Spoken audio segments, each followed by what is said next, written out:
ഇത് ഏത് പിള്ളേരായിരിക്കും എന്റെ കാശ് മക്കളെ നിങ്ങൾ ഏതാന്ന് അവര് ചോദിച്ചു അച്ഛ ഞങ്ങളെ അറിയലേ ഒരുമാതിരി നാടകം കളിക്കരുത്.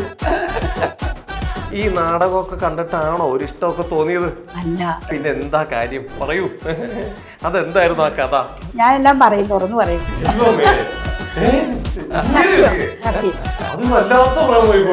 ചേട്ടന്റെ ഫോട്ടോ എന്റെ അച്ഛൻ കത്തിച്ച് കളഞ്ഞു.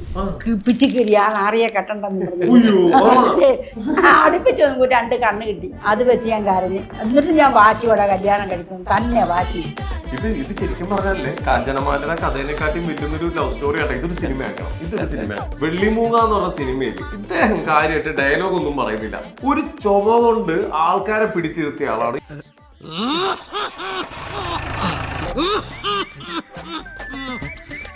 സിനിമ കാണാൻ ഞങ്ങളെല്ലാരും ഇരിപ്പുണ്ടല്ലോ. അങ്ങനെ ഫസ്റ്റിലിരിക്കുന്ന പിള്ളേരെല്ലാം ശാന്തമ്മ ചേച്ചിയെ നാഗാർജുനയുടെ മരുന്ന് വല്ലതും കൊടുക്കോ ചുമയ്ക്കുന്നത്. അവസാനമായിട്ട് എന്തിനാ വഴക്കുണ്ടാക്കി?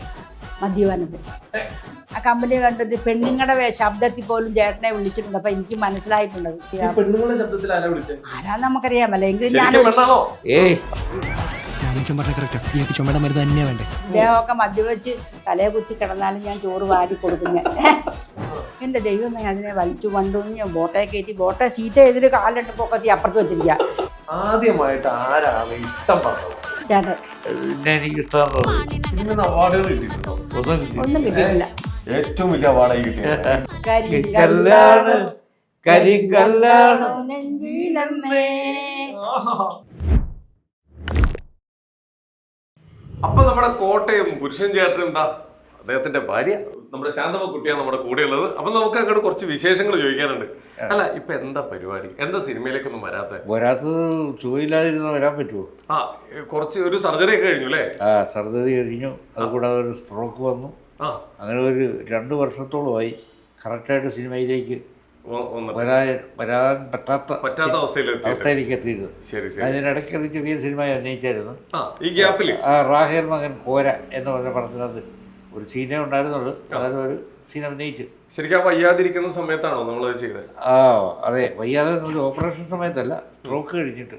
പറഞ്ഞായിരുന്നോ പോണ്ടെന്ന്? പറഞ്ഞായിരുന്നോ വയ്യാതിരിക്കാണ് പോരെന്ന് പറഞ്ഞായിരുന്നോ? ഇല്ല, കാരണം ജോലിയല്ലേ. ഓ, അതാണ് ഈ സപ്പോർട്ടാണ് ഇദ്ദേഹത്തിന് ഇവിടം വരെ എത്തിച്ചേക്കുന്നത്. ശരിക്കും പ്രേമിച്ച് കല്യാണം കഴിച്ചല്ലേ? അതിന്റെ കഥ വേറെ ഉണ്ട്. അത് പറഞ്ഞിട്ടുണ്ട്. അത് ഞാൻ പറഞ്ഞിട്ടുണ്ട്. അതെല്ലാം ഞാൻ ചോദിക്കുന്നുണ്ട്. അപ്പൊ ഇനിയിപ്പോ എല്ലാരും അറിയാൻ വേണ്ടി പറയാണ്, അങ്ങനെ വയ്യാണ്ടായിട്ടൊന്നുമില്ല, ഞങ്ങൾ തിരിച്ചു വന്നു അല്ലേ? അത് തന്നെ. ഇനി ഞങ്ങള് സജീവമായിട്ട് ഞങ്ങൾ സിനിമയിലേക്ക് ഇറങ്ങാൻ പോകും. രംഗത്തേക്ക് വരണമെന്ന് കരുതിയാ അതെ. ഇനി നിങ്ങളുടെ കോളുകളാണ് ഞങ്ങൾ പ്രതീക്ഷിക്കുന്നത്. അതാണ് ശരിക്കും നാടകത്തിൽ നിന്നല്ലേ നമ്മൾ സ്റ്റാർട്ട് ചെയ്തത്? അതെ, നാടകത്തിൽ നിന്ന്. ഏകദേശം എത്ര വർഷമായി ഈ അഭിനയ രംഗത്തേക്ക്? അഭിനയ രംഗത്ത് എന്ന് പറഞ്ഞു കഴിഞ്ഞാൽ 1965 തൊട്ട് ഞാനൊരു നാടകത്തിൽ അഭിനയിക്കാനായിട്ട് തുടങ്ങിയതാണ്. 1965. അത് ഞാൻ 10ാം ക്ലാസ്സിൽ പഠിക്കുക. അന്ന് അവിടെ ഒരു നാടകം അവതരിപ്പിച്ചു. നല്ല നടനം, ഏറ്റവും നല്ല നാടകത്തിനുള്ള പ്രൈസ് എനിക്ക് കിട്ടിക്കഴിഞ്ഞപ്പോൾ 10ാം ക്ലാസ് പാസ്സായി കഴിഞ്ഞിട്ട് വേറെ ജോലിക്കൊന്നും തിരക്കാനായിട്ട് പോയില്ല. നാടകത്തിൽ കൂടെ പോകണം എന്ന് മാത്രമാണ് ഞാൻ വിചാരിച്ചത്. അത് കാരണം ഒരു ജോലി കിട്ടാനൊക്കെ പറ്റിയില്ല. സർക്കാർ ജോലിയൊന്നും കിട്ടേണ്ടതല്ലേ. ആ കാലത്ത് 10ാം ക്ലാസ്സിൽ ആദ്യത്തെ ഒരു ഫസ്റ്റ് ചാൻസ് തന്നെ എഴുതി പാസ്സായവനാ. കിട്ടേണ്ടതാ ജോലി, അന്ന് കിട്ടേണ്ടതാണ്. പക്ഷെ അതിന് തിരക്കി നടന്നില്ലേ. വളരെ കുറച്ച് സംഗതികൾക്കൊക്കെ പോയിട്ടുണ്ട്. തീരുമാനിച്ചായിരുന്നു ഇനി ഞാൻ അഭിനയ രംഗത്തേക്കാണ്. അതെ, പക്ഷെ അന്നേരം വിചാരിച്ചു. അന്നേരം ഞാൻ സിനിമയെക്കുറിച്ച് ചിന്തിച്ചിട്ടില്ല. വേറെ നാടകമായിരുന്നു നമ്മുടെ മനസ്സിൽ കിടന്നത് ഏറ്റവും വലിയ. അല്ല, അത് നാടകത്തിലൊക്കെ അഭിനയിക്കുക എന്ന് പറഞ്ഞു കഴിഞ്ഞാൽ തന്നെ അങ്ങനെയാണ്. KPSCയിലെ ആളുകളൊക്കെ അഭിനയിക്കാനായിട്ട് വരുമ്പോൾ സിനിമാ താരങ്ങളെ കാണുന്ന പോലെയാ നോക്കി കണ്ടുകൊണ്ടിരുന്ന ആളുകളെ. മനസ്സിലായോ? അത് ഈ നാടകം ഇത്ര പ്രചാരപ്രകാരമല്ല. അല്ല, സിനിമ ആണ്ടിൽ 1-2 സിനിമ ഇറങ്ങും മലയാളത്തിൽ. ബാക്കിയെല്ലാം തമിഴ് സിനിമയൊക്കെയല്ലേ വന്നുകൊണ്ടിരിക്കുന്നത്. അപ്പൊ ഈ നാടകം കൊട്ടകയിൽ കാണുക എന്ന് പറഞ്ഞാൽ ഭയങ്കര സംഭവമായിരുന്നു. ശരിക്കും ഇന്നത്തെ സിനിമാടന്മാരുടെ അതേ പവറായിരുന്നു അന്നത്തെ നാടകന്മാർ. അതിനെക്കാട്ടും പവറായിരുന്നു. വളരെ അപൂർവമായിട്ടാണ് ഇങ്ങനെയൊക്കെ സ്റ്റേജിലൊക്കെ പരിപാടികൾ നടക്കുന്നത്. അപ്പോൾ എന്തായാലും ഇപ്പൊ അത്യാവശ്യം എന്നിട്ട് അവിടെ നിന്ന് നമ്മൾ അത്യാവശ്യം നല്ല നല്ല ട്രൂപ്പുകൾ, വൈക്കം, മാളവിക, അങ്ങനെ ഒരുപാട് ഉണ്ടായിരുന്നു.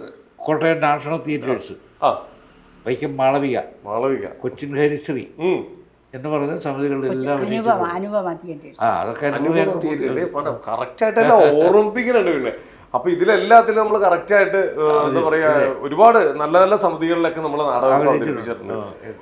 ഈ നാടകമൊക്കെ കണ്ടിട്ടാണോ ഒരു ഇഷ്ടമൊക്കെ തോന്നിയത്? പിന്നെ എന്താ കാര്യം പറയൂ, അതെന്തായിരുന്നു ആ കഥ? ഒരു നാടക നടനായിട്ട് കണ്ടിട്ടൊന്നുമില്ല. കൊച്ചിലെ 14 വയസ്സുള്ളപ്പം വീട്ടിൽ വന്നപ്പം ഈ ചേട്ടനെ സ്നേഹിച്ചിട്ടൊന്നുമില്ല. പക്ഷേ കാരണമുണ്ട്. എൻ്റെ അച്ഛൻ ചേട്ടനെ ഒരു നിരുത്സാഹ രീതി പെരുമാറി. അയ്യോ, അതെന്താ? ഇഷ്ടമില്ലാഞ്ഞിട്ട്. കാരണം കൊച്ചല്ലേ, ജോലിയൊന്നും ഇല്ലല്ലോ. അപ്പൊ കല്യാണം കഴിക്കണ്ടെന്ന് തീരുമാനിച്ചു. പക്ഷെ ഇത് കല്യാണം കഴിക്കാനും പ്രേമിക്കാനും ഒന്നും വന്നതല്ല. ജസ്റ്റ് എൻ്റെ അമ്മാവൻ്റെ മനം വന്നു. പക്ഷെ അച്ഛൻ്റെ ആ പെരുമാറ്റം എനിക്ക് ഈ ചേട്ടനോട് കാണിക്കുന്ന ഇടപെടൽ എനിക്ക് ഇഷ്ടമായില്ല. എന്നൊരു വാശി തോന്നിയും പ്രേമിച്ച. സത്യം, അതൊരു വല്ലാത്ത പ്രേമമായി പോയിട്ടാ. ജോലിയില്ല. ഞാനും 10ാം ക്ലാസ്സിൽ പഠിച്ചോണ്ടിരിക്കുക. ചേട്ടൻ ഞാൻ തോറ്റു പഠിച്ച പാർട്ടിയാണ്. 2 വർഷം 10ലൊക്കെ തോറ്റുപോയി. ചേട്ടൻ ഫസ്റ്റ് ക്ലാസ് ജയിച്ചതൊക്കെയാ.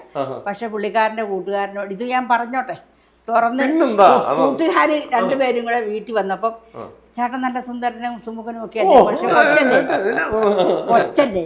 അപ്പൊ കൊച്ചെന്ന് പറഞ്ഞ രീതി കാണാതെ ഒരു പുരുഷത്വം മാനിക്കാതെ എൻ്റെ അച്ഛൻ മരിച്ചു പോയി കേട്ടോ. എൻ്റെ അച്ഛൻ എന്നോട് ഈ ചേട്ടനോട് പെരുമാറിയ ആ അവഗണന അത് നമുക്ക് ഇഷ്ടമായില്ല. അപ്പൊ ഒരു വാശി അങ്ങോട്ട് തോന്നി. എന്നാ പിന്നെ ഇങ്ങനെ തന്നെ കെട്ടുള്ളൂ. ആ കെട്ടിതേ ഇരിക്കുന്നു രണ്ടുപേരും ഹാപ്പി ആയിട്ട്. 56 വർഷമായി കല്യാണം കഴിച്ചിട്ട്. 56 വർഷമായി. ഇനി ഒരു കാര്യം ചോദിക്കട്ടെ, എന്തിനാ വീട്ടിൽ പോയേ? ആ വീട്ടിൽ പോയത് എറണാകുളം വഴി പോയപ്പോ അങ്ങോട്ട് കയറിയതാണ്. അപ്പച്ചിയുടെ മകനല്ലേ. അല്ല, ആ ചേട്ടന്റെ അപ്പച്ചി എൻ്റെ അമ്മ. ഓ, അങ്ങനെ അച്ഛൻ്റെ മകളാ ഉണ്ടല്ലേ. അങ്ങനെ പുറപ്പെട. അപ്പൊ അതിന് പോയ വഴിക്ക് പുറപ്പെണ്ണേക്ക് ഒന്ന് കണ്ടു കളയാം, ഒന്ന് കണ്ടേക്കാന്ന് വിചാരിച്ചു. ഇല്ലാതെ ഇല്ല. കണ്ടാ സത്യം പുറത്തു കണ്ടാ. എനിക്ക് അങ്ങനെയൊന്നുള്ള തോന്നലൊന്നും ഇല്ലായിരുന്നു. പക്ഷെ ദൈവം സഹായിച്ച അങ്ങനെ ഒരു സംഭവം അവിടെ ഉണ്ടായി. അങ്ങനെ ഇപ്പൊ കല്യാണം കഴിക്കാൻ പറ്റി. വിവാഹം എന്ന് പറഞ്ഞ അനുഭവമാണ്. അത് നമുക്ക് വിധിച്ചതേ കിട്ടും. അതിൽ കൊണ്ടുപോകാനും പഠിക്കാനും ക്ഷമിക്കാനും സഹിക്കാനും ഒക്കെ ഉണ്ടെങ്കിലേ അത് ദീർഘമായിട്ട് വാഴും. അതാണ് പറഞ്ഞു കൊടുക്കാൻ എല്ലാവർക്കും. സ്നേഹിച്ച് കല്യാണം കഴിച്ചോണ്ടൊന്നും കാര്യമില്ല. എടാ പോടാന്ന് വിളിച്ചിട്ടും കാര്യമില്ല. അതൊക്കെ 2 വർഷം കഴിയുമ്പം അത് പോവും. പക്ഷെ ഞങ്ങൾ അങ്ങനെയല്ല. ഒരുപാട് ദാരിദ്ര്യങ്ങളും ദുഃഖങ്ങളും എല്ലാം സഹിച്ചു. ആത്മഹത്യ ചെയ്താലോ എന്ന് പോലും ചിന്തിച്ചിട്ടുണ്ട്. ചേട്ടൻ ചിന്തിച്ചിട്ടില്ല, ഞാൻ. ഈ ആത്മഹത്യ ചെയ്യുമ്പോ ഒറ്റയ്ക്കാണോ അല്ലെങ്കിൽ 2 പേരും കൂടി പോകാനാണോ പ്ലാൻ? അവള് തീരുമാനിച്ച എന്നോട് പറഞ്ഞപ്പോ എനിക്ക് ഇഷ്ടമില്ലായിരുന്നു. ഓ, വിഷം കൊടുത്തപ്പോ എനിക്ക് വിശപ്പൊന്നുമില്ല, ഞാനിപ്പോ കഴിച്ചത്. പക്ഷെ അന്നേരം ഒരു തീരുമാനം വന്നായിരുന്നു മനസ്സിൽ. തൻ്റെ ഇടം, അതായത് ഏത് കാര്യങ്ങളും തൻ്റെ ഇടമായിട്ട് മാനേജ് ചെയ്യാൻ പറ്റുന്ന മനസ്സാണെങ്കിൽ തോൽവിയില്ല. ഇല്ല, കയ്യടിക്കാൻ എനിക്ക് ആളില്ലാണ്ടായി പോയി ഇവിടെ. അതാണ് കേട്ടോ എല്ലാരും കൈ. അങ്ങനെ ഞങ്ങൾ ജീവിച്ച. ഞങ്ങൾക്ക് ആരും സഹായത്തിനില്ലായിരുന്നു. ഞങ്ങൾ 2 പേരും ഒരു തുണി മാറത്തുണി കൊടുക്കാനില്ലാത്ത കാലങ്ങളുണ്ടായിരുന്നു. വസ്ത്രങ്ങൾ ഇല്ലാത്ത കാലങ്ങളുണ്ടായിരുന്നു. പിള്ളേർക്ക് ആഹാരം കൊടുക്കാൻ നിവൃത്തി. അതെല്ലാം സഹിച്ചു. കാരണം ചേട്ടനൊരു നല്ല നടനാകണമെന്നൊരാഗ്രഹം, ഒരു കലാകാരൻ. അതെൻ്റെ അച്ഛന് ഉള്ള വാശി. എൻ്റെ അച്ഛൻ നാടകക്കാരെ ഇഷ്ടമില്ല. ഈ വാശിയാണ് നമ്മളെ വളർത്തിയത്. നാടകം എന്ന് പറഞ്ഞാൽ ഇഷ്ടമില്ലാത്ത ജോലിയാണ്. അത് അംഗീകാരമില്ലാത്ത ജോലിയാണ്. അന്ന് നേഴ്സും നാടകക്കാരനൊന്നും ഇഷ്ടമില്ലല്ലോ, ഡ്രൈവർമാരെയൊന്നും ഇഷ്ടമില്ലല്ലോ. പക്ഷെ ആ സമയത്ത് ചേട്ടനോട് കാണിച്ചിരുന്ന അവഗണന. പക്ഷെ ചേട്ടൻ നല്ല രീതിയിൽ നാടകക്കാരനാകാനും നല്ല ഒരു അഭിനയ നേതാവ് ആകാനുള്ളൊരു ആഗ്രഹവും പ്രാർത്ഥനയും കൊണ്ടാണ് ഈ നിലയിലായത്. അപ്പം ഈ ഏതൊരു സിനിമയിൽ പറഞ്ഞ അവഗണനയാണ് ഒരു മനുഷ്യന്റെ ഏറ്റവും വലിയ ജീവിക്കാനുള്ള ഇൻസ്പിറേഷൻ എന്ന് പറയുന്ന പോലെ അവിടെ നിന്ന് തുടങ്ങിയതാണ് നമ്മൾ. ജയിച്ച് കാണിച്ചു കൊടുത്തവരാണ് എൻ്റെ അപ്പുറം ഇരിക്കുന്നത്. അതാണ്. അതെ. അപ്പോ എന്തായാലും വേറൊരു കാര്യം ഇപ്പൊ പറഞ്ഞത് വലിയൊരു കാര്യം തന്നെയാണ്. കാരണം ഈ കല്യാണം എന്ന് പറഞ്ഞു കഴിഞ്ഞാൽ ഇപ്പോഴത്തെ പിള്ളേർ എന്ന് പറഞ്ഞു കഴിഞ്ഞാൽ 1 വർഷം കഴിഞ്ഞ് 2 വർഷം കഴിഞ്ഞ് 2 വഴിക്ക് പോവുക. മരിക്കാൻ വരെ തയ്യാറെടുത്തിട്ട് അവിടെ നിന്ന് തിരിച്ചു വന്ന് എല്ലാ ദുരിതങ്ങളും എല്ലാം ഒരേപോലെ ഫേസ് ചെയ്ത് സക്സസ് ആയിട്ട് മുമ്പിലേക്ക് എത്തിയേക്കുന്ന 2 പേരാണ്. അപ്പൊ എന്തായാലും ഇതേപോലെ തന്നെ ഇനി അങ്ങോട്ട് പോട്ടെ, വർഷങ്ങളോളം ഇങ്ങനെ തന്നെ ആവട്ടെ അല്ലെ. ഒരുപാട് വർഷം ഉണ്ടോ ഇല്ല, തന്നെ ഉള്ള വർഷം നല്ലോണം ജീവിക്കുക. എന്തായാലും ഇനി ഞങ്ങളുടെ എല്ലാവരും പ്രാർത്ഥന ഉണ്ടാവും. ഈ സിനിമയിലേക്ക് എങ്ങനെയാണ് നമ്മുടെ ഫസ്റ്റ് ഒരു സിനിമയിലേക്ക് എത്തിയത്? എങ്ങനെ നാടകത്തിൽ നിന്ന്? സത്യത്തിൽ ഞാൻ തിരുവനന്തപുരത്ത് നാടക സമിതിയിൽ അഭിനയിച്ചുകൊണ്ടിരിക്കുക. NK ജയൻ എന്ന് പറഞ്ഞ ഒരാളുടെ സമിതിയാണ്. ശരി. അപ്പോൾ അവിടെ ഒരു ഷൂട്ടിംഗ് നടക്കുന്നുണ്ട്. അവിടെ എന്നെ കൊണ്ടുപോയി ഒരാൾ. വിളിച്ചോണ്ട് പോയി. ആറ്റുകാൽ തമ്പി എന്ന് പറയും. ആറ്റുകാൽ തമ്പി നമ്മളെ കൊണ്ടുപോകുന്നത് അയാൾ പണത്തിലൊക്കെയുള്ള ആളാ. കൃഷ്ണേട്ടനെ കൊണ്ടുവരാന്ന് പറഞ്ഞ് എന്നെ കൊണ്ടുപോയി. ഞാൻ അവിടെ നിൽക്കുമ്പോൾ അവിടെ ഒരു കല്യാണത്തിൻ്റെ പിന്നെ പെണ്ണിൻ്റെ വീട്ടിലേക്ക് ചെറുക്കൻ കൂട്ടർ വരുന്ന സീന. അപ്പോൾ ഫ്രണ്ടിൽ ആ കല്യാണ പാർട്ടിയിൽ ഈ ഒരു സൂട്ട് കേസൊക്കെ പിടിച്ച് അതിൽ ലീഡായിട്ട് വരുന്ന ഒരു പാർട്ടിയെ കണ്ട മഹാബോറാണ്. അപ്പോൾ ജഗതിയാണ് ഈ ഡയറക്റ്റ് ചെയ്തുകൊണ്ടിരിക്കുന്നത്. ജഗതിയൊക്കെ ആണെന്ന് എനിക്കറിയാമെങ്കിലും എനിക്ക് സിനിമയിലേക്ക് ഞാൻ പറഞ്ഞില്ലേ, സിനിമ അങ്ങനെ വെച്ചാൽ ഞാൻ ക്യാമറ പോലും കാണുന്നത്. അങ്ങനെയാണ് ആദ്യമായിട്ട് കാണുന്നത്. അല്ല, കാണുന്നതെന്ന് പറഞ്ഞാൽ വേറെ കാര്യം, ഞാൻ ഈ ഷൂട്ടിംഗ് സ്ഥലത്തൊന്നും പോയിട്ടില്ല. വായി നോക്കി ഇങ്ങനെ പോകില്ല. ഏതെങ്കിലും കാലത്ത് വരുന്ന സംഗതി ഉണ്ടെങ്കിൽ അന്ന് വിളിച്ചാൽ പോകാം എന്നുള്ളത് തീരുമാനം. അപ്പം എന്നോട് ചോദിച്ചു, സാറേ എന്നാ വിളിച്ചത് കേട്ടോ. ജയിച്ചേട്ടൻ. സാറേ ഇവിടെ ആ സൂട്ട് കേസുമായിട്ട് അങ്ങോട്ട് കയറിയാവോ ഇവരുടെ കൂട്ടത്തിൽ. ഞാൻ പറഞ്ഞു അതിനെന്താ എന്ന് പറഞ്ഞ് അതിനകത്ത് അഭിനയിക്കുന്നതാണ് സത്യത്തിൽ എൻ്റെ ആദ്യത്തെ കല്യാണ ഉണ്ണികൾ. അവിടെ നിന്നാണ് തുടങ്ങുന്നത്. അതാ തുടങ്ങുന്നത്. അത് കഴിഞ്ഞിട്ട് പിന്നെ ഞാൻ സിനിമയുടെ പുറകെ ഒന്നും പോയൊന്നുമില്ല. അത് കഴിഞ്ഞിട്ട് പിന്നെ ആ കൊല്ലം തന്നെയാണ് ഈ പറഞ്ഞ സംഭവം. ഈ നീ വരുവോളം എന്ന സിനിമയിൽ ആദ്യമായി നാടകം കഴിഞ്ഞ് കടക്കുന്നു, അവിടെ നിന്ന് കാണുന്നു. ഒരു ചാൻസ് പറയുന്നു, അവിടെ നിന്ന് തുടങ്ങുന്നു. ഈ കാര്യം വന്ന് പറഞ്ഞപ്പോ എന്താ തോന്നിയത്? എനിക്ക് ഭയങ്കര സന്തോഷം, ആകാംക്ഷയാണ്. ദൈവമേ രക്ഷിച്ചല്ലോ ഈശ്വര. കാശ് കിട്ടുന്നേക്കാൾ അത്യാവശ്യം ആരുടെയും ഒരു സഹായമില്ലാതെ ആരും കയറി വരികയല്ല. പക്ഷേ ഒരു അത്യാവശ്യം നോക്കി നിൽക്കാതെയൊക്കെ ഒരു വേഷം കിട്ടിയത് നന്നായിട്ട് കൊണ്ടുപോകണേ എന്ന് പ്രാർത്ഥന ഉണ്ടായിരുന്നു. അസുഖങ്ങൾ വരല്ലേ, ജനങ്ങളുടെ മുമ്പിലും എൻ്റെ വീട്ടുകാരുടെ മുമ്പിലും നല്ലതാക്കി വരാൻ. വാശി ഇപ്പോഴും ഉണ്ട് വാശി അല്ലേ? ഈ രണ്ടുപേരും കൂടിയിട്ടാണോ എന്നിട്ട് ആ സിനിമ കാണാൻ പോയത്? സമൂഹം കാണാനാ പോയത്. തെറ്റി അവിടെ തെറ്റി. നമ്മൾ രണ്ടുപേരും കൂടെ ഒന്നിച്ചാ പോയി കണ്ടത്. മാത്രം ചന്തമ്മ മറന്നുപോയതാണ്. കുഴപ്പമില്ല. എന്നാലും ഒരുമിച്ചൊക്കെ നിങ്ങൾ സിനിമയ്ക്കൊക്കെ പോകാറില്ലേ? കൈയടിച്ചായിരുന്നോ കണ്ടപ്പോ? കൈയടിച്ച്. അതുപോലെ നാടക സ്ഥലത്താണെങ്കിൽ ഞങ്ങളെല്ലാരെയും കൊണ്ടുപോകും ചേട്ടൻ. മക്കളെ കൊണ്ടുപോയി ഞങ്ങൾ അവിടെ കൂടെ ചേട്ടൻ മുറിയെടുത്ത് താമസിക്കുകയും എല്ലാ സ്ഥലത്തും കൊണ്ടുപോവുകയൊക്കെ ചെയ്യും. എവിടെയും കൊണ്ടുപോകും ഞങ്ങളെ. അതുപോലെ ഞങ്ങൾ വീട്ടിൽ ചോറുണ്ണാനില്ലേലും ശരി, വീട്ടിൽ കഞ്ഞി വെക്കാനില്ലേലും ശരി, ഞങ്ങൾ 2 പിള്ളേരും അപ്പനും കൂടെ തിയേറ്റർ സിനിമ ഒരു സിനിമയും വിടുവരെ ഞങ്ങൾ എല്ലാ സിനിമയും. എന്നിട്ട് വീട്ടിൽ വന്ന് ചില ബ്രെഡ് ചായയും കുടിച്ചിട്ട് കിടക്കും. എന്നാലും സിനിമയും പരിപാടികളെല്ലാം കാണാൻ കൊണ്ടുപോകും. ഇത്രയും ആത്മാർത്ഥമായിട്ട് സിനിമയെ സ്നേഹിക്കുന്ന ആളുകൾ, നടന്മാരുന്നോ നടന്റെ ഫാമിലി, അതൊക്കെ മാറ്റി വെക്ക്. ഇത്രയും ആളുകൾ ഉള്ളതുകൊണ്ടാണ് നമ്മുടെ ഇൻഡസ്ട്രിയിൽ സിനിമകൾ നിലനിന്ന് പോകുന്നത് അല്ലേ? അതാണ് പട്ടിണി നടന്നിട്ട് സിനിമ കാണുന്നവരാ. അപ്പൊ നല്ല സിനിമകളോടെ എല്ലാവരും ഇറക്കാൻ വേണ്ടിട്ട് അല്ലേ?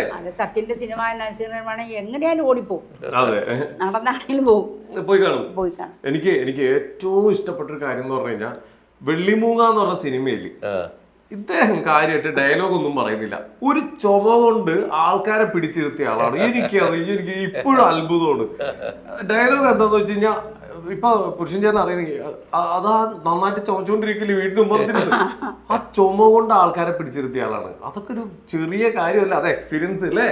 ഇത്രയും കഷ്ടപ്പെട്ടും ഒരു എന്താ പറയാ, ഒരു എക്സ്പീരിയൻസ് ആർട്ടിസ്റ്റിന്റെ ചുമ കൊണ്ട് സിനിമ കാണാൻ ഞങ്ങളെല്ലാരും ഇരിപ്പുണ്ടല്ലോ. അന്നേരം ഫസ്റ്റിലിരിക്കുന്ന പിള്ളേരെല്ലാം ശാന്തമ്മ ചേച്ചി നാഗാർജുനയുടെ മരുന്ന് വല്ലതും കൊടുക്കോ ചുമയ്ക്കുന്നു. ഇത്രയും മരുന്നിന്റെ നടുക്കിന്ന് പോയിട്ടില്ലേ? അത്ര നല്ല ചുമയായിരുന്നു. അത് ഏത് തിയേറ്ററിലാ പോയി കണ്ടത്? അനുപമയല്ലേ, ഇവിടെ അടുത്ത് തന്നെ, കോട്ടയം. അവിടെ ചിലപ്പോ എല്ലാവർക്കും അറിയുന്നവരാണല്ലോ. കോട്ടയത്താണെങ്കിലും ഇങ്ങനെ സിനിമ കാണാൻ പോകും, ഞങ്ങൾ എവിടെയാണെങ്കിലും പോകും. ശരിയാണ്. ഈ ലൈഫില് നമ്മൾ പല ഇതിൽ കൂടിയാണല്ലോ നമ്മൾ വന്നത്. നമ്മളൊരു തിരിച്ചു വരില്ല ആ സിറ്റുവേഷനിൽ നിന്ന്. ഇതെന്തൊരു കഷ്ടകാലമാണ് ഞങ്ങളുടെ ചിന്തിച്ച് സ്റ്റക്കായി പോയ ഒരു നിമിഷം ഏതായിരുന്നു നിങ്ങളുടെ രണ്ടുപേരുടെ? ഒന്നുമില്ല, സ്റ്റക്കൊന്നും ആയില്ല. എല്ലാം നമ്മളങ്ങോട്ട് ഫേസ് ചെയ്ത് ഇങ്ങോട്ട് പോകുന്നു. അങ്ങനെ വെച്ച് ശരിക്കും ആരുടെ സപ്പോർട്ടാണ് ശരിക്കും ഉണ്ടായിരുന്നത് നമ്മുടെ ജീവിതത്തിൽ? നിങ്ങൾ രണ്ടുപേരും കൂടി വളർന്നു വരുമ്പോ ആരും ഞങ്ങൾക്ക് സപ്പോർട്ടില്ല. നിങ്ങൾ മാത്രം? നിങ്ങൾക്ക് ഞങ്ങൾ മാത്രമുള്ളൂ സപ്പോർട്ട് അല്ലേ? അച്ഛനില്ല, അമ്മയില്ല. അമ്മ ആരും സപ്പോർട്ട് ചെയ്യാനുള്ള സാമ്പത്തികമില്ല. അച്ഛനൊന്നും ഒട്ടും സപ്പോർട്ടില്ല. ഈ കല്യാണം ഇത് അറേഞ്ച്ഡ് മാരേജ് ആയിരുന്നു? എനിക്ക് കല്യാണം കഴിച്ച അച്ഛൻ തന്നായിരുന്നു, ഞാൻ തന്നെ. പിന്നെ അച്ഛൻ അതോർത്ത് സന്തോഷിച്ചിട്ടുണ്ടാവും അല്ലേ? ഇല്ല, സന്തോഷിച്ചിട്ടുണ്ട്. കാരണം ഞാൻ എൻ്റെ ചേട്ടൻ്റെ ഞാനെല്ലാം പറയും, തുറന്നു പറയും. ചേട്ടന്റെ ഫോട്ടോ എടുത്ത് ചേട്ടൻ കത്തിച്ച്, എന്റെ അച്ഛൻ കത്തിച്ച് കളഞ്ഞു. പിച്ചി കയറി ആ നാറിയെ കെട്ടണ്ടെന്ന് പറഞ്ഞു. എന്നിട്ട് അടുപ്പിച്ച് 2 കണ്ണ് കിട്ടി. ഫോട്ടോയ്ക്കകത്ത് 2 കണ്ണ് കിട്ടി. അത് വെച്ച് ഞാൻ കരഞ്ഞ്. എന്നിട്ട് ഞാൻ വാശിയോടെ കല്യാണം കഴിക്കുന്നു തന്നെ, വാശി അതുപോലെ തന്നെ വാശിയായിരുന്നു എനിക്ക്. എല്ലാം ഞാൻ പറഞ്ഞു, ചേട്ടനോട് പറഞ്ഞു, ചേട്ടൻ അത്ര ധൈര്യം ഇല്ല കേട്ടോ, ചോദിച്ചു നോക്കി.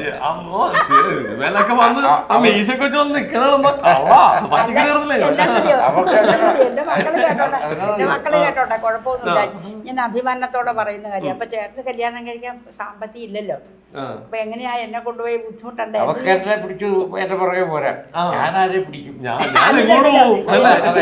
പറഞ്ഞു, നീ വരെ കല്യാണം കഴിച്ചോളെ. ഈ മനുഷ്യൻ പറഞ്ഞ അത് പറ്റിയായിരുന്നു.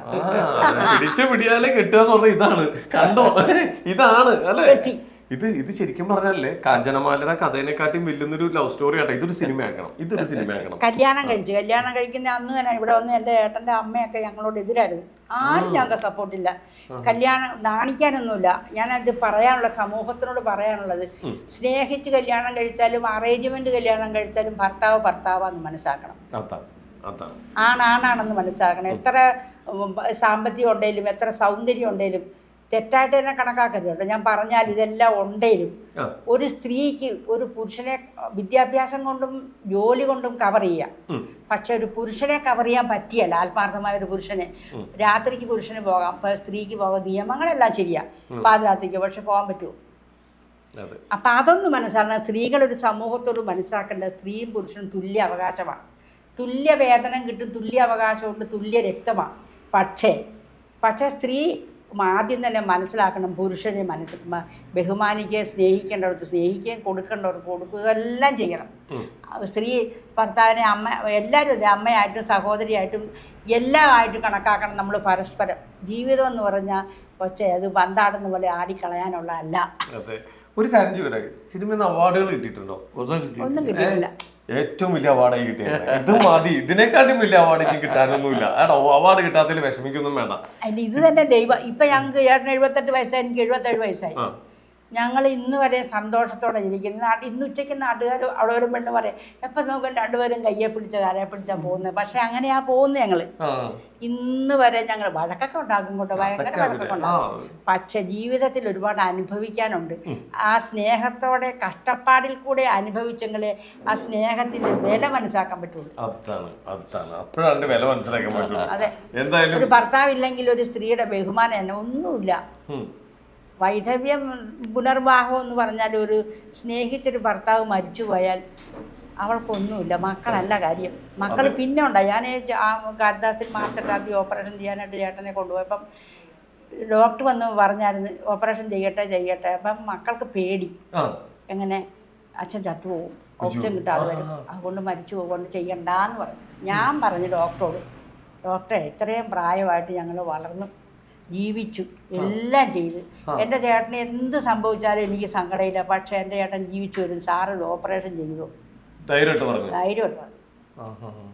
ചെയ്തു വന്ന് പിറ്റേ ദിവസം ചേട്ടൻ സുഖമായിട്ടിരുന്നു. അതുകൊണ്ടായിരിക്കുന്നത് വലിയൊരു ടെൻഷനിലായിരുന്നു. അപ്പോൾ ഉള്ളിൽ ടെൻഷൻ ഉണ്ട്, എന്നാലും ഒരു വിശ്വാസം ഉണ്ടായിരുന്നു എന്റെ ചേട്ടൻ തിരിച്ചു വരും. വിശ്വാസം, ആ ഒരു വിശ്വാസം പ്രാർത്ഥനയിലൂടെ ഇരുന്നു.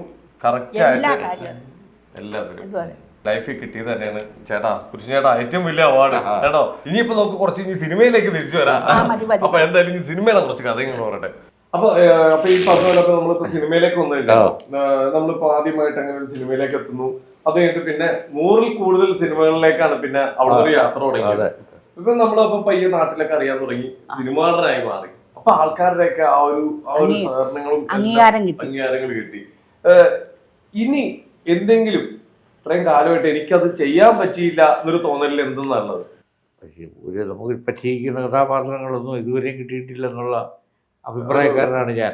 നമുക്ക് മതി തീർന്ന്, അതായത് കൊതി തീർന്ന് അഭിനയിക്കാൻ പറ്റിയൊരു വേഷം ഇതുവരെയും കിട്ടിയിട്ടില്ല.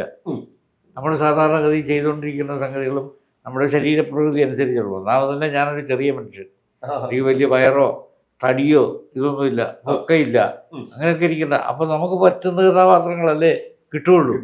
എങ്കിലും അതുപോലെ ഒരു സാധനം കിട്ടാൻ വേണ്ടി ഇപ്പോഴും ഞാൻ കുതിച്ചുകൊണ്ടിരിക്കുക. ഇപ്പോഴും കൊതിച്ചോണ്ടിരിക്കുകയാണ്.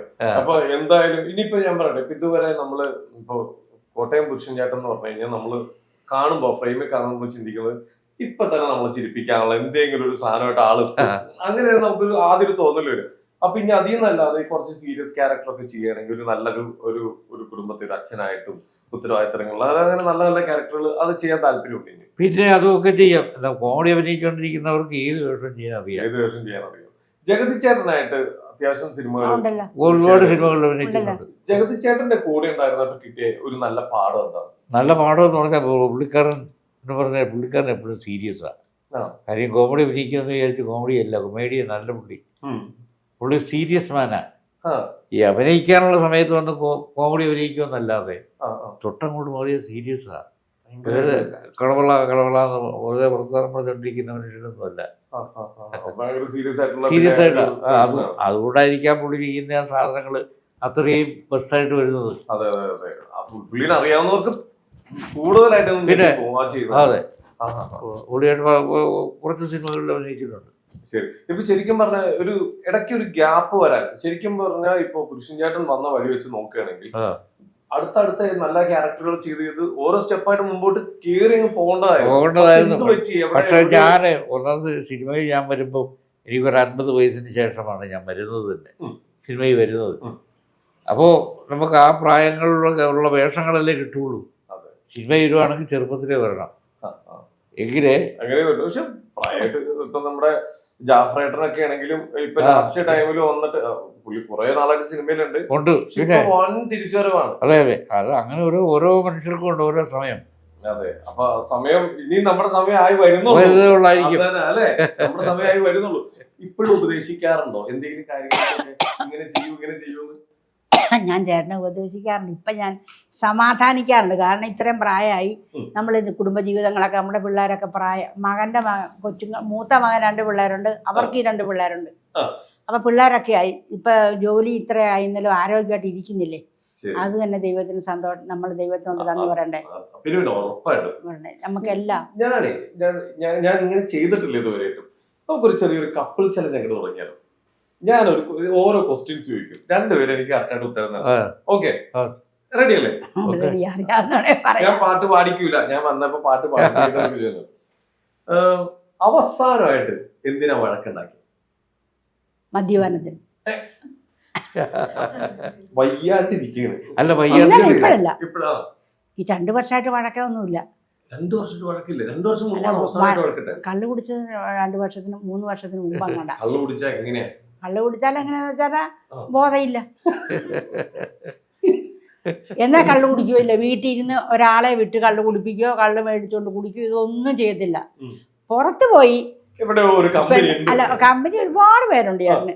ആ കമ്പനി കണ്ടിട്ട് പെണ്ണുങ്ങളുടെ ശബ്ദത്തിൽ പോലും ചേട്ടനെ വിളിച്ചിട്ടുണ്ട്. അപ്പൊ എനിക്ക് മനസ്സിലായിട്ടുണ്ടത്. അപ്പൊ കള്ളു കുടിക്കാൻ പോയി. ആരാന്ന് നമുക്കറിയാമല്ലോ. എങ്കിലും ഞാൻ അല്ല അങ്ങനെയൊന്നും അങ്ങനത്തെ ഒരു സംശയമൊന്നുമില്ല. അങ്ങനെ ഇല്ല. കാരണം അങ്ങനെ ആരുടെ എൻ്റെ കൂടെ ജോലിയുള്ള പെണ്ണുങ്ങൾ പറയുന്നത് നിന്റെ ഭർത്താവിനെ കണ്ടോ എന്നാ സുന്ദരനാണ് എന്നൊക്കെ എന്നോട് പറയുവേ. അന്നേരം ഞാൻ പറഞ്ഞു, എടി എനിക്ക് നിന്റെ ഭർത്താവിനെ ഇഷ്ടം. ആയിക്ക് കുഴപ്പമില്ല, പക്ഷേ നോക്കിയല്ല. അല്ല അങ്ങനത്തെ ഒരു സ്വഭാവം കേട്ടോ. നാളെ ട്രൂപ്പിച്ചെന്നാലും പെണ്ണുങ്ങളെ കൊണ്ടുപോകാനും ഒക്കെ നല്ല ഒരു സഹോദര ബന്ധം. അത് നാടക ട്രൂപ്പുകാരും അതെ, നാടക കമ്പനി മാനേജറൊക്കെ ചേട്ടനെ അങ്ങോട്ട് ഏൽപ്പിച്ചു വിടുക. നല്ല അഭിപ്രായം. അത് ശരി. ഞാൻ ഇവിടെ വരുന്നതിന് മുമ്പ് മൊത്തം അന്വേഷിച്ചായിരുന്നു. എല്ലാവർക്കും ചേട്ടനെ കൊണ്ട് ഒരു ചീത്തപ്പേര് കേൾപ്പിക്കുക. ഞാൻ മക്കളോട് പറയുന്നു കേട്ടോ, എന്തിനാണ് സ്വത്ത് നിന്റെ അച്ഛൻ്റെ പേര് പറഞ്ഞാൽ ഒരിടത്തും ആരും ഒന്നും തള്ളി പറയുകയല്ല. കാരണം ഒരു ഒന്നുമില്ല. അതുപോലെ എന്നെയും പറയുകയല്ല. കാരണം നമ്മൾ സമൂഹത്തിൽ വേണ്ടപ്പെട്ട ഒരാളാണ്. ശരി, അതെ. അതുകൊണ്ട് ഒന്നും നമുക്ക് കാശില്ലെങ്കിലും ദുരഭിപ്രായങ്ങളില്ല നമ്മളില്ല. അവസാനമായിട്ട് അടി ഉണ്ടാക്കിയത് മദ്യപാനം നിർത്തി. ഞാൻ ലാസ്റ്റ് ഒരു വാണിംഗ് കൊടുത്തു. എന്നാന്നറിയോ, ഇങ്ങനെ മദ്യപിച്ചാൽ നല്ല വേഷം വരുമ്പോ ഒന്നെങ്കിൽ ചേട്ടൻ മരിച്ചു പോകും, അല്ലെങ്കിൽ വെറുതെ ഇരിക്കേണ്ടി വരും. പക്ഷെ അത് വന്നില്ലേ? നമ്മൾ അനുഭവം വന്നത് പഠിച്ചു ചേട്ടൻ. അല്ല, ഒരു അച്ഛനായാലും മക്കളായാലും അല്ല, ഒരാളെ ഉയരണമെങ്കിൽ ഇപ്പൊ ഭർത്താവ് ഉയരണമെങ്കിൽ ഭാര്യ സപ്പോർട്ട് വേണം അതെ. ഏത് കാര്യത്തിനും. ആ. മദ്യപാനം ഉണ്ടെങ്കിൽ സാരമില്ല, പോട്ടെ. ഈ ഇദ്ദേഹമൊക്കെ മദ്യവെച്ച് എന്ത് പ്രശ്നം ഉണ്ടാക്കി, പക്ഷേ മക്കളും ഒക്കെ ഒന്നും പറയുമല്ല, ഞാനൊന്നും പറയുകയല്ല. ചോറ് തലയെ കുത്തി കിടന്നാലും ഞാൻ ചോറ് വാരി കൊടുക്കും. ഞാൻ വാരി കൊടുക്കും, വെള്ളം കൊടുക്കും. കാരണം എണീറ്റ് വരണ്ടേ. നാടകത്തിനൊക്കെ പൊക്കൊണ്ടിരിക്കുമ്പോൾ തലയും കുത്തി മറിഞ്ഞ് വെള്ളം കുടിച്ചോണ്ടിരിക്കും. എൻ്റെ മക്കള് വല്ലയിടത്തും കൊണ്ട് ആക്കാൻ പോയി ആ മക്കളെ തിരിച്ചറിയാതെ വന്നിട്ടുണ്ട്.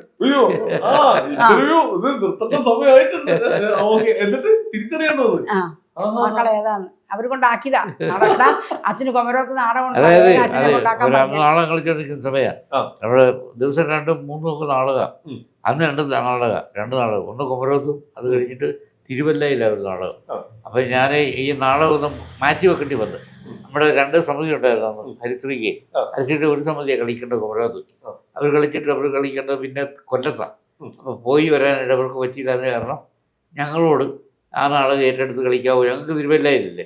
അപ്പോൾ അങ്ങനെ ഞാൻ അവിടെ വന്ന് കൊമരോത്ത് വന്ന് ഇവിടുന്ന് കല്യാണം അങ്ങോട്ട് കഴിച്ചവരും അവിടുന്ന് ഇങ്ങോട്ട് കഴിച്ചവരുമായിട്ട് ഒരുപാട് സുഹൃത്തുക്കളുണ്ട്. അവർ രാവിലെ തന്നെ വന്ന വഴിക്ക് തന്നെ എനിക്ക് കള്ള് മേടിച്ചു തന്നു. ഞാൻ അവരുടെ കൂട്ടത്തിൽ കുടിച്ചു ഭയങ്കരമായിട്ട് ഇപ്പോഴാണ് നാടകത്തിൽ പോകണമല്ലോ എന്ന് വിചാരിച്ചു.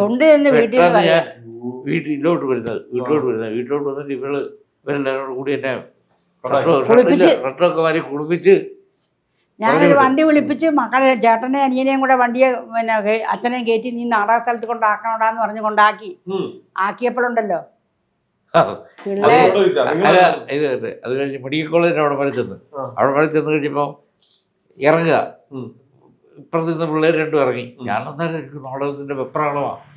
അതിലും മനസ്സിലേക്ക് ഇത് കയറി വന്ന് നോക്കി കഴിഞ്ഞപ്പം ഞാനങ്ങോട്ട് ഇറങ്ങി പോയതിനും എൻ്റെ കാശും കൂടെ കൊടുത്ത് പിള്ളേർ കൊടുത്തപ്പോൾ ഞാൻ പറഞ്ഞു ഇത് ഏത് പിള്ളേരായിരിക്കും എൻ്റെ കാശും കൂടെ ഇത്. ഞാൻ ചോദിച്ചു മക്കളെ നിങ്ങൾ ഏതാന്ന് അവർ ചോദിച്ചു അച്ഛാ ഞങ്ങളെ അറിയലേത്. അതുപോലെ എനിക്കൊരു അനുഭവം ഉണ്ടായി. നേരം പോയാലും പറയാലോ. ഭയങ്കര ഒരു കല്യാണത്തിന് പോയിരിക്കുക നടക്കണുണ്ട് പറയാൻ. നാടകം അല്ല കല്യാണത്തിന് പോയിരിക്കുക. കല്യാണത്തിന് പോയിട്ട് എനിക്ക് ദേഷ്യം വന്നിട്ട് വേണം ചേട്ടൻ. കല്യാണം കള്ളു കുടിച്ച് അബോധാവസ്ഥയാണ്. നാടകത്തിന് പോവുകയും ചെയ്യണം. എൻ്റെ ദൈവമേ അതിനെ വലിച്ചു കൊണ്ടുവന്ന് ഞാൻ ബോട്ടയെ കയറ്റി സീറ്റ് എതിര് കാലുണ്ട് പൊക്കത്തി അപ്പുറത്ത് വെച്ചിരിക്കുക. അവരെല്ലാവരും കമൻറ്റ് പറയുന്നുണ്ട് ഞാൻ വലിച്ചു കൊണ്ടുവന്ന് ആ ബോട്ടിയെട്ടി കൊണ്ടുവന്ന് ചേട്ടൻ അലച്ച് കെട്ടി വീണ് അവിടെ നിന്ന് പൊക്കി എഴുന്നേൽപ്പിച്ച് കഴിഞ്ഞാൽ മൂത്രം ഒഴിക്കുക ചേട്ടൻ. മൂത്രം ഒഴിക്കണോടി എനിക്ക് മൂത്രം ഒഴിക്കാൻ നിന്ന്. അന്നേരം ആരോ അതിലെ കടന്നു പോയപ്പോൾ അയാളെ തെറി പറഞ്ഞു. എന്നിട്ട് ഞാൻ വീട്ടിൽ നാടക സ്ഥലത്ത് കൊണ്ടാക്കി. ആദില്ല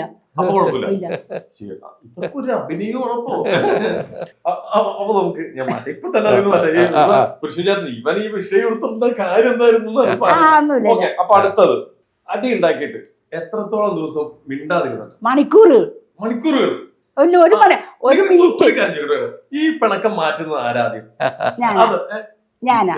ഇവിടെ തന്നെ ഉണ്ടാ ഞാനാ മാറ്റ. കാരണം പിണങ്ങി ചെല്ലുന്ന കാര്യം മണിക്കൂറുകളാണ്. സെക്കൻഡ് കൊണ്ട് പിണക്കം പോകും. ചേട്ടൻ പിന്നെ ഇങ്ങനെ ഗൗരവത്തിരിക്കും. ഞാൻ ചെന്നിട്ട് എന്നാ ഉണ്ടായിരിക്കുന്നത്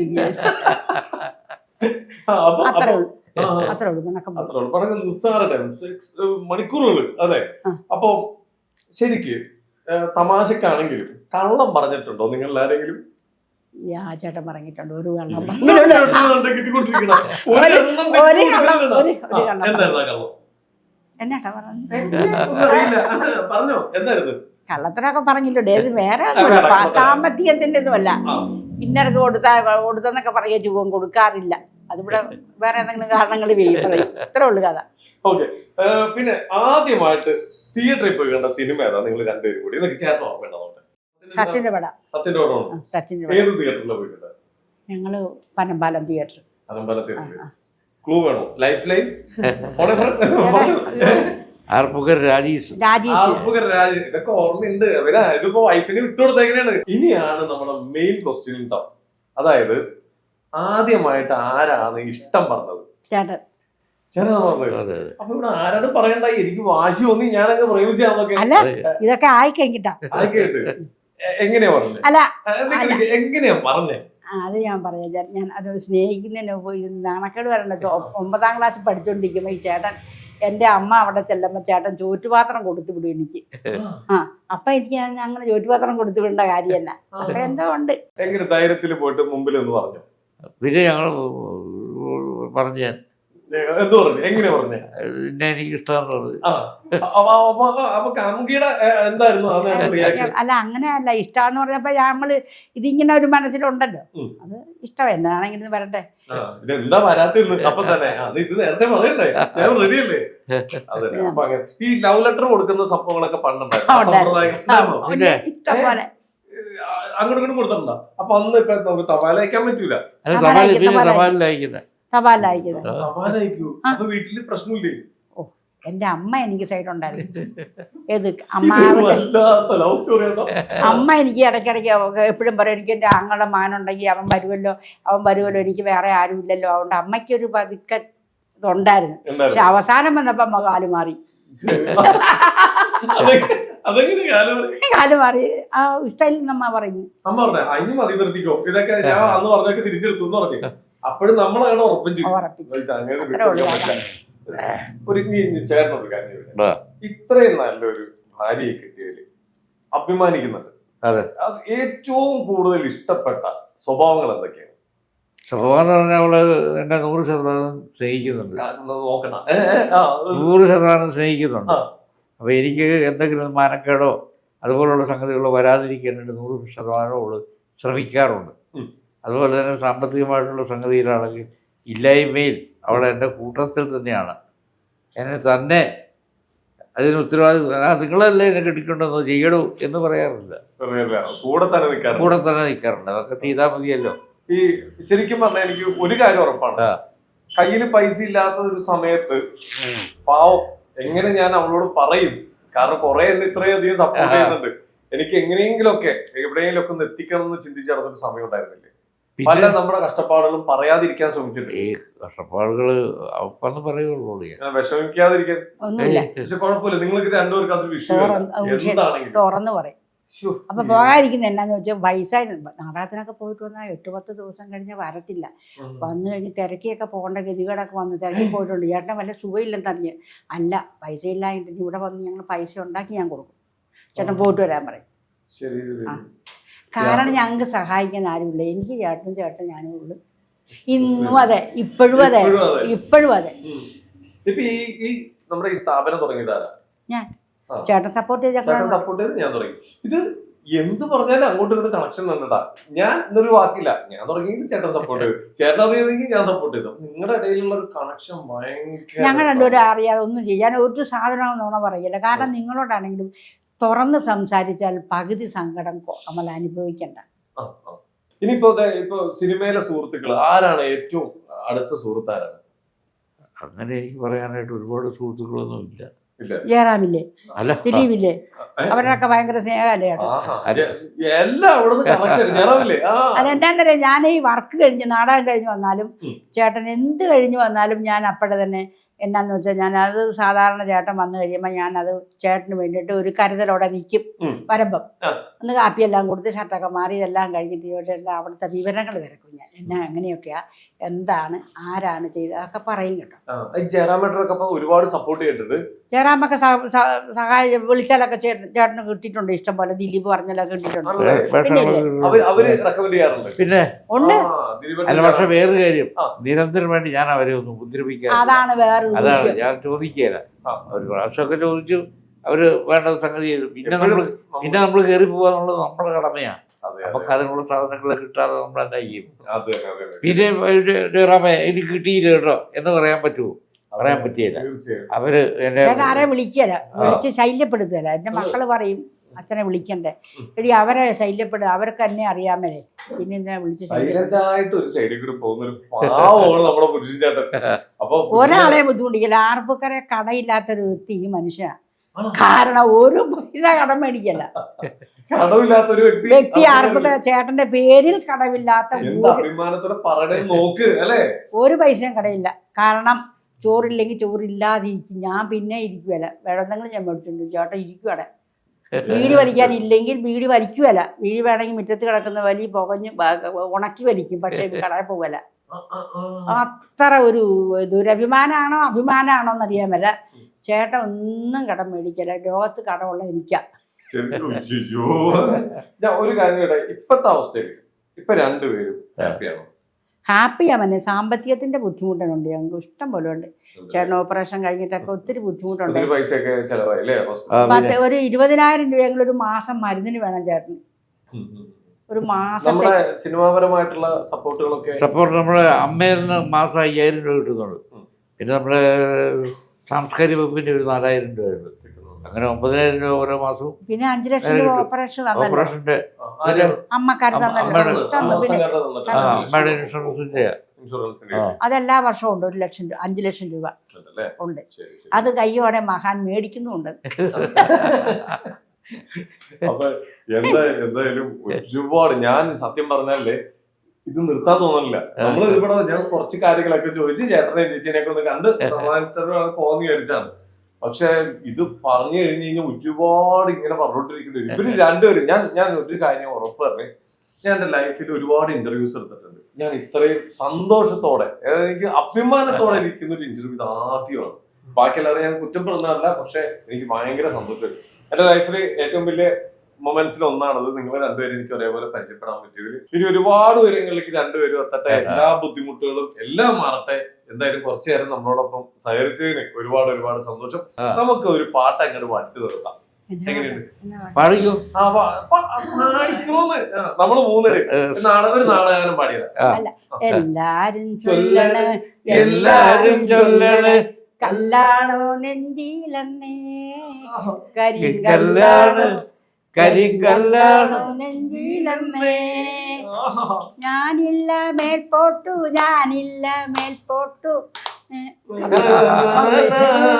കല്യാണച്ചക്കനുണ്ട് മറന്നുപോയി. ഒന്നുകൂടി എല്ലാരും എല്ലാരും ചൊല്ലണ് കല്ലാണു നെഞ്ചിലെന്നേ, കരിങ്കല്ലാണ് നെഞ്ചിലെന്നേ. ഓ അടിപൊളി. അപ്പൊ എന്തായാലും റെഡി ആയിക്കോ. കുറെ ചാനലുകാർ ഇനി ഇങ്ങനെ ഒരു വരവുണ്ട് ഇങ്ങോട്ട്. അപ്പൊ അതിന് വേണ്ടിട്ട് രണ്ടുപേരും റെഡി ആയിക്കോ. ഇവിടെ തങ്ങളുടെ നമ്മൾ സ്റ്റാർട്ട് ചെയ്യാൻ പോകും നമ്മുടെ അടുത്ത സ്റ്റെപ്പ് കേട്ടോ. അപ്പൊ എന്തായാലും താങ്ക് യു സോ മച്ച്. അപ്പൊ എന്തായാലും ഒരുപാട് വിവരങ്ങളിലേക്ക് എത്തട്ടെ. ഓക്കെ ശരി എന്നാ, താങ്ക് യു.